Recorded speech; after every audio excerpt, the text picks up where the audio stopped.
যদি তুমি জীবনে বরকত পেতে চাও, সম্মান পেতে চাও, হৃদয়ের প্রশান্তি পেতে চাও, জিনা ব্যভিচার যেটা প্রেম দিয়ে শুরু হয়, জিনা ব্যভিচার যেটা প্রেম দিয়ে শুরু হয়, নজরকে হেফাজত না করার কারণে, চক্ষুকে নিম্নগামী না করার কারণে, চোখ দিয়ে যেটা শুরু হয় এটা তোমার শান্তি নষ্ট করবে, এটা তোমার রিজিক নষ্ট করবে, এটা তোমার এই শিথিলতা, হৃদয়ের সুকুন, প্রশান্তি, নীরবতা, এটাকে বলে কি স্থায়িত্বটা নষ্ট করবে, স্থিরতা নষ্ট করবে। এটা ছোট ভাই, তোমার প্রতি আমার নসিহত, তুমি কে নীল পড়ছে, লাল পড়ছে, কে ছোট পড়ছে, কে বড় পড়ছে, তুমি এগুলা মেজারমেন্ট করার দরকার নাই।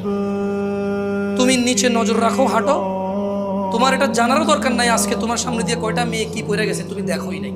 তুমি নিচে হাঁটো, যথাসম্ভব তুমি যতটুকু নিচে দেখে হাঁটা সম্ভব তুমি তোমার চোখকে হেফাজত করো। লজ্জাস্থান হেফাজত হবে, লজ্জাস্থান হেফাজত হলে তোমার হৃদয়ের প্রশান্তি নষ্ট হবে না ইনশাআল্লাহ। রিজিকের দরজা খুলবেই খুলবে। আল্লাহ তোমার জন্য যে হালাল ব্যবস্থা রেখেছে, শোনাবে তোমার বলি, একটা ছেলে 18 বছর বয়সে কিন্তু জেনা করে নাকি করে না? কিন্তু যদি ও জেনায় না যেত, ওর হয়তো আল্লাহ হালাল ব্যবস্থাই করতো, কারণ ওর তো এটা রিজিক। এটা কি ওর? এটা ওর যৌবনটা কি রিজিক।